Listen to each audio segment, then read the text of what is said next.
स्वागत है बच्चों आप सभी का आपके अपनी YouTube channel chemistry bye Tejpal में। तो बच्चों हमने चैप्टर स्टार्ट किया था सॉल्यूशन, जिसके हम 3 लेक्चर पढ़ चुके हैं। प्रीवियस 3 लेक्चर अगर आपने अब तक नहीं देखे हैं तो एक बार देख लीजिए। उनमें हमने सबसे पहले सॉल्यूशन के बारे में पढ़ा था, डेफिनेशन क्या होती है, फिर उसके टाइप्स के बारे में पढ़ा था, फिर वहां पे हमने पढ़ा था कंसंट्रेशन टर्म्स क्या होती है। एक बात आप ध्यान रखिए, कंसंट्रेशन टर्म आपको तभी क्लियर होगी जब आप न्यूमेरिकल करोगे। मैंने सभी कंसंट्रेशन टर्म्स के ऊपर एक एक न्यूमेरिकल आपको करा दिया। बाकी आप जितनी प्रैक्टिस ज्यादा करते हो उतना कंसेप्ट आपको ज्यादा क्लियर होगा। तो कंसंट्रेशन टर्म्स के ऊपर वीडियो अगर आपने नहीं देखे हैं तो एक बार जाके वीडियो देखिए, तभी ये लेक्चर आपको आगे मैं समझा पाऊं, क्योंकि वो लेक्चर आपको आना बहुत जरूरी है। ठीक है, तो यहां से आपका जो चैप्टर सॉल्यूशन है उसका सेकंड पार्ट स्टार्ट होता है। यहां से पहले बिल्कुल बेसिक था, बेसिक से अब हम आगे जाएंगे इस चैप्टर के अंदर कि सॉल्यूशन कितने टाइप के होते हैं, उनके बारे में पूरा डिटेल से पढ़ेंगे कि सोल्यूबिलिटी है वो कब बढ़ती है, सोल्यूबिलिटी होती क्या है। ठीक है, तो ये सारा हम अभी डिस्कस करेंगे। तो स्टार्ट करते हैं बच्चों आज का अपना topic, solubility of solid in a liquid. ये टॉपिक जानने से पहले मैं आपको कुछ चीजें बताता हूं कि जैसे कि मैंने आपको बताया था सॉल्यूशन टोटल 9 टाइप का होता है। किसके बेसिस पे बताया था मैंने आपको? सोल्यूट के बेसिस पे और सोलवेंट के बेसिस पे मैंने बताया था कि सॉल्यूशन आपका 9 टाइप्स का होता है। कैसे? ये आपने सोलवेंट फिक्स कर दिया सॉलिड, और सोल्यूट आप चेंज करते जा रहे हो। कैसे? सॉलिड, लिक्विड और गैस। नेक्स्ट आपने इसको कर दिया क्या? Liquid fix. किसको? सॉल्वेंट को। इसको आपने सॉलिड, लिक्विड और गैस। थर्ड टाइम आपने सॉल्वेंट गैस फिक्स कर दिया, ये सॉलिड, लिक्विड और गैस। तो इस प्रकार से हमने टोटल 9 टाइप के सॉल्यूशन बता दिए थे मैंने आपको फर्स्ट लेक्चर के अंदर। नेक्स्ट ये जो चैप्टर सॉल्यूशन है तो इसलिए हम इन तीनों को डिस्कस करेंगे इस चैप्टर के अंदर कि जब आपका सॉल्वेंट लिक्विड हो और सोल्यूट आपका सॉलिड हो। सेकंड, जब आपका सॉल्वेंट लिक्विड हो और ये भी आपका लिक्विड हो, और सॉल्वेंट आपका लिक्विड हो और सोल्यूट आपका क्या हो? गैस हो। तो इसके बारे में अपने को स्टडी करनी है इस चैप्टर के अंदर। तो सबसे पहले आपको आर्टिकल के बारे में बताता हूं कि आर्टिकल वास्तव में है क्या। ये solubility of solid in liquid, मतलब हम सॉलिड को डिसोल्व कर रहे हैं किसके अंदर? लिक्विड के अंदर। तो यहां से आपको पता चल गया कि सॉलिड को हम डिसोल्व करें लिक्विड के अंदर तो लिक्विड अपना एज ए सॉल्वेंट बिहेव करेगा यहाँ पे, और जो सॉलिड है वो एज ए आपका सोल्यूट बिहेव करेगा। याद कीजिए फर्स्ट लेक्चर के अंदर मैंने आपको पहचान बताई थी सोल्यूट और सॉल्वेंट की। वहां पे मैंने आपको 2 कंडीशन बताई थी कि आप कैसे पहचान सकते हो गिवन कंडीशन के अंदर कि सोल्यूट कौन सा और सॉल्वेंट कौन सा है। सबसे पहली कंडीशन मैंने आपको बताई थी अमाउंट से। अमाउंट से कैसे बताया था कि जो आपका लार्जर अमाउंट में होता है वो हमेशा आपका क्या होता है? सॉल्वेंट, और जो आपका लेस अमाउंट में होता है वो हमेशा आपका होता है बच्चों सॉल्यूट। First condition. सेकंड मैंने बताया था स्टेट। स्टेट का कैसे?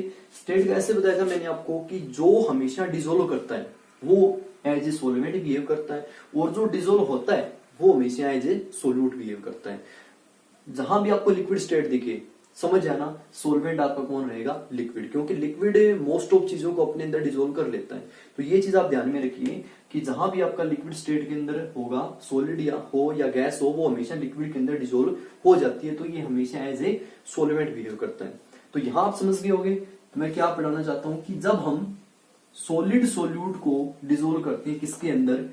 लिक्विड सॉल्वेंट के अंदर, तो सॉल्यूशन कैसा होता है। तो सबसे पहले डेफिनेशन बताता हूं आपको, सोल्यूबिलिटी क्या होती है। सोल्यूबिलिटी कैसे कि जैसे मान लेते हैं आपने एक बीकर के अंदर वाटर लिया हो या कोई भी अदर सॉल्वेंट लिया हो जो लिक्विड स्टेट के अंदर है। मान लेते हैं इसकी अमाउंट आपने ली हुई है 100 ग्राम।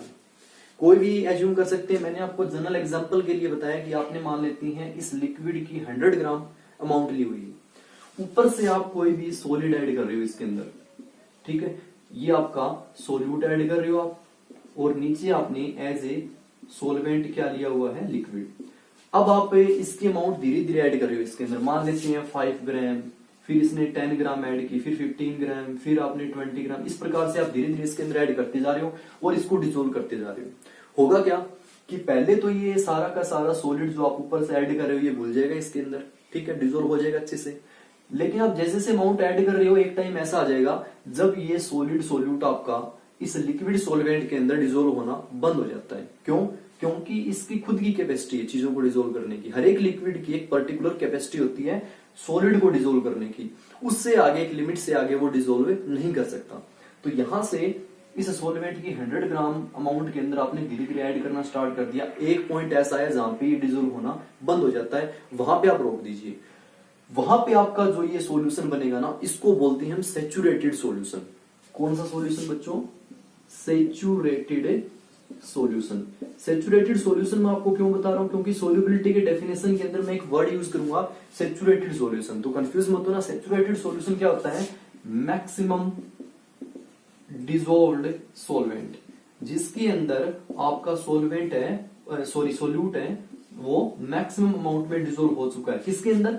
सॉल्वेंट के अंदर। तो उस सॉल्यूशन को हम क्या बोलते हैं? Saturated solution. तो आप देखते हैं डेफिनेशन। डेफिनेशन क्या आपकी सोल्यूबिलिटी की?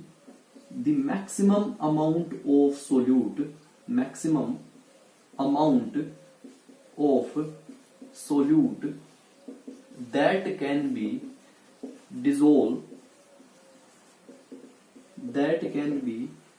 dissolved in given amount of liquid बोल दो या solvent बोल दो, यहां पे एक ही बात है, यहां से liquid और solvent such that to make saturated solution।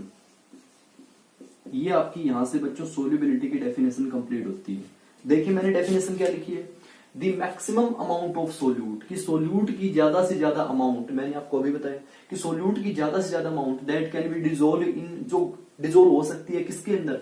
Given liquid के अंदर। जैसे मैंने आपको यहाँ पे 100 ग्राम बता दिया, तो कोई भी गिवन अमाउंट आप ले सकते हो। मैंने यहाँ पे लिख दिया गिवन अमाउंट ऑफ सोलवेंट के अंदर मैक्सिमम अमाउंट ऑफ सोल्यूट की कितनी घुल सकती है, कहां तक डिजोल्व करना है? सैचुरेटेड सॉल्यूशन तक। आपको डिजोल्व इतना करना है कि सॉल्यूशन आपका कैसा बन जाए? सैचुरेटेड, मतलब और ज्यादा सोल्यूट इसके अंदर अब नहीं घुल सकता, सोलवेंट के अंदर मैक्सिमम सोल्यूट घुल चुका है, तो उस सॉल्यूशन को हम क्या बोलते हैं? Saturated solution. तो सोल्यूबिलिटी के अंदर आपको सोल्यूट डिजोल्व करना है लिक्विड के अंदर, कहां तक? सैचुरेटेड सॉल्यूशन तक, वो कहलाती है उसकी सोल्यूबिलिटी। फॉर एग्जांपल, आपने यहां पे 1 लीटर वाटर लिया हुआ है, 1 लीटर आपने इसके अंदर लिक्विड है वो वाटर लिया हुआ, और इसके अंदर मान लेते हैं 5 मोल आपका कोई भी गिवन सॉलिड डिजोल्व होता है, तो आप सोल्यूबिलिटी की डेफिनेशन क्या लिखोगे? 5 मोल पर लीटर। कहने का क्या मतलब है कि लिक्विड की 1 लीटर अमाउंट के अंदर मैक्सिमम ये 5 मोल डिजोल्व हो सकता है, तो 5 मोल पर लीटर इसकी क्या रहेगी? सोल्यूबिलिटी रहेगी। ठीक है, सोल्यूबिलिटी यानी इसकी डिजोल्व करने की इतनी कैपेसिटी है। तो यहां से आपकी डेफिनेशन क्लियर है सोल्यूबिलिटी की। इसके बाद जो नेक्स्ट आपका टॉपिक आता है बच्चों, कि कौन कौन से फैक्टर है जो सोल्यूबिलिटी को अफेक्ट करते हैं। ठीक है, सोल्यूबिलिटी की डेफिनेशन के बाद नेक्स्ट आपका टॉपिक आता है factor affecting solubility of solid in liquid. तो यहां से factor affecting solubility of solid in liquid, solid in liquid. तो ये आपका नेक्स्ट टॉपिक रहता है सोल्यूबिलिटी की डेफिनेशन के बाद, कि कौन कौन से फैक्टर है जो सोल्यूबिलिटी को इंक्रीज करती हैं या डिक्रीज करती हैं। तो फर्स्ट फैक्टर आपका बच्चों 3 फैक्टर पढ़ेंगे इसके अंदर हम 1 बाय 1। सबसे पहले nature of solute and solvent, second factor पढ़ेंगे टेम्परेचर का क्या इफेक्ट है इसके ऊपर, और थर्ड फैक्टर पढ़ेंगे हम प्रेशर का क्या इफेक्ट है। तो सबसे पहले जो आपका फैक्टर रहेगा वो रहेगा nature of solute and solvent. सबसे पहला जो सोल्यूबिलिटी को इफेक्ट करने वाला फैक्टर रहेगा आपका nature of solute and solvent. यहां कहने का क्या मतलब है नेचर से, कि आपकी सोल्यूट की नेचर क्या है और सॉल्वेंट की नेचर क्या है। नेचर मतलब कि आपका सॉल्वेंट या तो मिलेगा कैसा, पोलर मिलेगा, या फिर वो कैसा मिलेगा, नॉन पोलर मिलेगा। सेकंड क्या है, सोल्यूट भी हो सकता है आपका पोलर और नॉन पोलर, दोनों ये भी हो सकती हैं। तो नेचर तो 2 टाइप की होती है, सोल्यूट और सॉल्वेंट की, पोलर और नॉन पोलर। अब यहां हमें कैसा पता चलेगा भी कब सोल्यूबिलिटी ज्यादा होगी कब कम होगी? तो एक वर्ड बताता हूं, लाइक डिजोल्व लाइक। ये बहुत इंपॉर्टेंट स्टेटमेंट है बच्चों इस फैक्टर के लिए। कैसे? लाइक डिजोल्व लाइक, मतलब अपने जैसा है वो अपने जैसे को डिजोल्व करेगा। ठीक है, अब यहां से कैसे पता चलेगा अभी, तो मैं आपको बताता हूं। अगर आपने सोल्यूट ले लिया कैसा, पोलर, तो सॉल्वेंट भी कैसा होना चाहिए आपका, पोलर। अगर आपने सोल्यूट ले लिया कैसा, नॉन पोलर, तो बच्चों सोलवेंट भी आपका कैसा होना चाहिए, नॉन पोलर, क्योंकि दोनों की नेचर लाइक होनी चाहिए, सेम होनी चाहिए, तभी आपकी सोल्युबिलिटी क्या होगी, मैक्सिमम। अब इस केस में अगर मैं ये एक पोलर और एक नॉन पोलर लेता तो सोल्युबिलिटी क्या हो जाती, मिनिमम, क्योंकि दोनों की नेचर मैंने अब की बार क्या कर दी, डिफरेंट। तो मैं यहाँ पे 4 फैक्टर लिख रहा हूं आपका। अगर आपने सोलवेंट ले लिया नॉन पोलर और सोल्यूट भी कैसा ले लिया, नॉन पोलर, तो क्या रहेगा आपका मैक्सिमम सोल्युबिलिटी। सेकंड आपने यहां ले लिया क्या, पोलर सोल्यूट, और ये भी आपने कैसा ले लिया, पोलर, तो भी सोल्युबिलिटी आपकी क्या रहती है, मैक्सिमम, क्योंकि दोनों की नेचर क्या है, सेम है। ये आपने ले लिया बच्चों नॉन पोलर और ये आपने ले लिया कैसा, पोलर, तो दोनों की नेचर अब कैसे हो जाएगी, अपोजिट, तो ये क्या होगा, मिनिमम सोल्युबिलिटी। इसके अंदर आपकी सोल्युबिलिटी मिनिमम हो जाती है, क्योंकि इसके अंदर आपकी दोनों की नेचर डिफरेंट है। नेक्स्ट यहां पर आपने पोलर ले लिया सोल्यूट को, और सोलवेंट को आपने कैसा ले लिया, नॉन पोलर, तो इस केस में भी आपकी सोल्युबिलिटी क्या रहेगी, मिनिमम। तो लाइक डिसॉल्व लाइक का मतलब क्या है, दोनों की नेचर अगर सेम है तब सोल्युबिलिटी आपकी मैक्सिमम होगी, अगर दोनों की नेचर आपकी कैसी हो गई, डिफरेंट हो गई, तो सोल्युबिलिटी आपकी मिनिमम। अब मैं एग्जांपल से क्लियर करूंगा इस कंसेप्ट को, कि मान लेते हैं आपने पोलर की केस में मैं बात करूंगा यहाँ पे वाटर, पोलर की केस में आपका रहेगा एग्जांपल जैसे वाटर हो गया, HCl हो गया, ठीक है। और नॉन पोलर की केस में बहुत सारी आपकी, जैसे CCl4 कार्बन टेट्राक्लोराइड, बेंजीन आपका नॉन पोलर का एग्जांपल है, ठीक है। इसके बाद ईथर आपका नॉन पोलर का एग्जांपल है, नेफ्थलीन, एंथ्रासिन, बहुत सारे आपके ऐसे सब्सटेंसेस है जो नॉन पोलर होते हैं। अब आप कहोगे सर हमें कैसे पता चलेगा कि पोलर है कि नॉन पोलर है, तो इसका कंसेप्ट आपका +1 में बच्चों आ चुका है। पोलर की पहचान क्या है, जिसके अंदर इलेक्ट्रोनेगेटिविटी का दोनों एटम के बीच में डिफरेंस बहुत ज्यादा होता है, जैसे H और Cl के बीच में इलेक्ट्रोनेगेटिविटी का गैप बहुत ज्यादा है, हाइड्रोजन और ऑक्सीजन के बीच में भी इलेक्ट्रोनेगेटिविटी का गैप क्या है, ज्यादा है। बट यहाँ पे इन केसेस के अंदर मोस्टली आपका हाइड्रोकार्बन मिलता है जिसके अंदर पोलैरिटी गैप नहीं है, इलेक्ट्रोनेगेटिविटी गैप नहीं है, तो ये कहलाते हैं आपके क्या, नॉन पोलर। तो मैंने आपको बताया वाटर के अंदर अगर हम यहां से डिसॉल्व करेंगे बेंजीन, जो कि कैसा है, नॉन पोलर, तो ये सोल्युबिलिटी इसकी क्या हो जाएगी, मिनिमम। बट इनको आपस में अगर हम डिसॉल्व करते हैं, इनको आपस में नॉन पोलर को, तो सोल्युबिलिटी आपकी मिलती है मैक्सिमम। एक बहुत ही फेमस एग्जांपल बताता हूं आपको, कि मान लेते हैं आपने एक ले लिया शुगर और सेकंड ले लिया आपने साल्ट। अब इन दोनों को आप एक ही सोलवेंट के अंदर डिसॉल्व कर रहे हो, किसके अंदर, वाटर के अंदर। जब आप शुगर और सॉल्ट को डिसॉल्व करोगे वाटर के अंदर, वाटर आपने कितना लिया हुआ, 1 लीटर, तो इन दोनों के अंदर सबसे पहले पता होना चाहिए आपको होता क्या है। सोल्ट के अंदर होता है बच्चों आपका NaCl, सोडियम क्लोराइड को हम सोल्ट बोलते हैं, और शुगर आपका क्या होता है बच्चों, हाइड्रोकार्बन, ठीक है, हाइड्रोजन और कार्बन होते हैं शुगर के अंदर, और सोडियम क्लोराइड होता है बच्चों आपका साल्ट।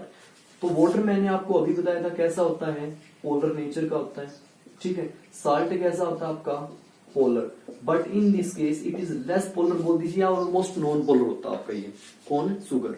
तो यहां से आपको पता चल गया कि सोल्ट है वो वाटर के अंदर ज्यादा बोलता है ना, मैं कहूँ ज्यादा डिजोल्व होता है किसके अंदर, वाटर के अंदर, as compare to sugar, due to different nature.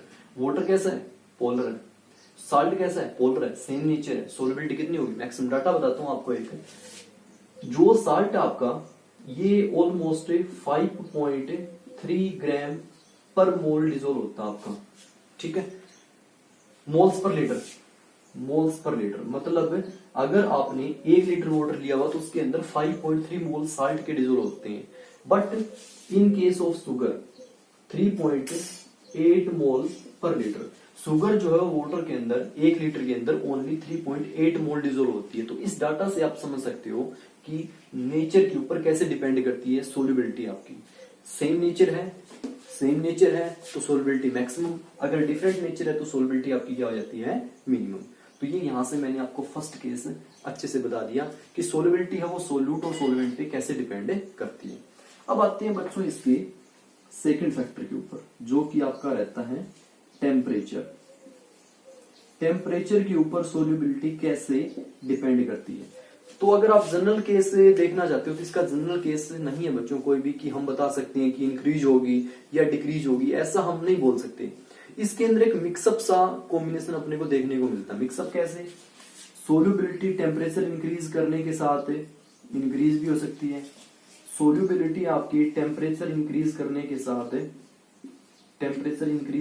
साथ सोल्यूबिलिटी आपकी डिक्रीज भी हो सकती है, और हो सकता है आपको दोनों वेरिएशन देखने को मिल जाए। ठीक है, तो 3 केस हम 1 बाय 1 डिस्कस करेंगे कि कब, क्यों, कि सोल्यूबिलिटी टेम्परेचर के साथ इंक्रीज कब होती है और क्यों होती है, सोल्यूबिलिटी टेम्परेचर इंक्रीज करने के साथ डिक्रीज होगी तो क्यों होगी, और एक मिक्सअप केस भी मैं आपको बताऊंगा।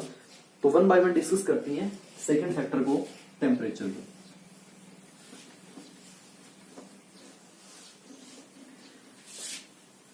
टेम्परेचर की बात करें बच्चों तो सबसे पहले फर्स्ट केस है टेम्परेचर के अंदर आपका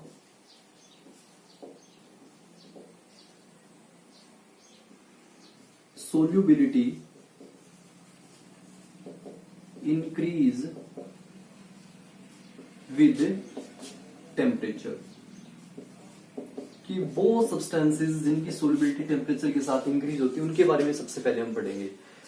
देखो, आपको पता है कि सोल्यूट प्लस में सोलवेंट से बच्चों आपका बनता है क्या, सॉल्यूशन। ये मैंने आपको बताया था कि solution is a combination of solute and solvent.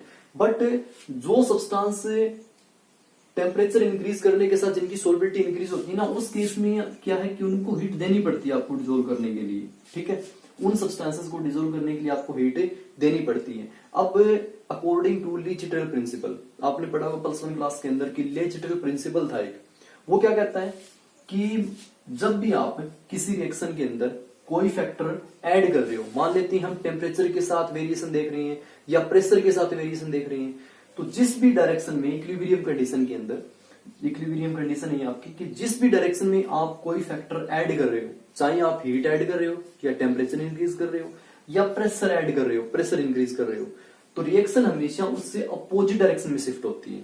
कैसे कि जैसे मान लेते हैं आपने सोल्यूट और सोलवेंट की साइड आपने हीट ऐड कर दी, तो रिएक्शन आपकी किधर, फॉरवर्ड डायरेक्शन में चली जाती है, सोल्यूशन की साइड चली जाती है, सोल्यूशन आपका ज्यादा से ज्यादा बनता है। अगर आपने हीट इधर ऐड कर दी तो मतलब प्रोसेस आपका कैसा है, एक्सोथर्मिक है। हीट है आपकी रिएक्शन के दौरान बाहर निकल रही है, एक्सोथर्मिक प्रोसेस है। तो आपको पता है हीट आपकी इधर है, तो इक्विलिब्रियम किधर हो जाएगा, बैकवर्ड डायरेक्शन में। तो इसी को हम ली चैटल प्रिंसिपल बोलते हैं। क्या कहता है ये कि जिस डायरेक्शन में आप, जिस भी साइड रिएक्शन के अंदर आप हीट या टेम्परेचर बोल सकती हैं या प्रेशर बोल सकती हैं ऐड करते हो, तो इक्विलिब्रियम उससे अपोजिट डायरेक्शन में शिफ्ट हो जाता है। क्यों, इस इफेक्ट को न्यूट्रलाइज करने के लिए, बैलेंस करने के लिए, कि जो आपने यहां से फैक्टर इंक्रीज किया उसको बैलेंस करने के लिए रिएक्शन है वो अपोजिट डायरेक्शन में शिफ्ट हो जाती है। तो ये आपका छोटा सा ली चैटल प्रिंसिपल था। तो यहां से मैंने आपको ली चैटल प्रिंसिपल के बाद बताया है कि ऐसे सब्सटेंसेस भी हैं जिनकी सोल्युबिलिटी टेम्परेचर के साथ इंक्रीज होती है। क्यों, क्योंकि इनको डिसोल्व करने के लिए हीट हमें देनी पड़ती है। इनका जो प्रोसेस है डिसोल्यूशन का वो कैसा है, एंडोथर्मिक प्रोसेस है, मतलब हीट है इनकी, हीट ऑफ सॉल्यूशन इनकी हमेशा क्या मिलती है बच्चों, पॉजिटिव मिलती है। ठीक है, तो एक्सोथर्मिक प्रोसेस है उनके अंदर नहीं है, एक जो एंडोथर्मिक प्रोसेस है उसके अंदर हमेशा हीट है वो आपको देनी पड़ती है। जैसे कि हीट हम ऐड कर रहे हैं तो इक्विलिब्रियम किधर शिफ्ट हो जाएगा, फॉरवर्ड डायरेक्शन में, मतलब आपका सॉल्यूशन है वो ज्यादा से ज्यादा बनता है। ठीक है, एग्जाम्पल की बात करें, आप कहोगे सर हमें कैसे पता चलेगा कि किन सब्सटेंसेस की इंक्रीज होती है सोल्युबिलिटी टेम्परेचर के साथ, तो कुछ एग्जांपल बताता हूँ आपको मैं।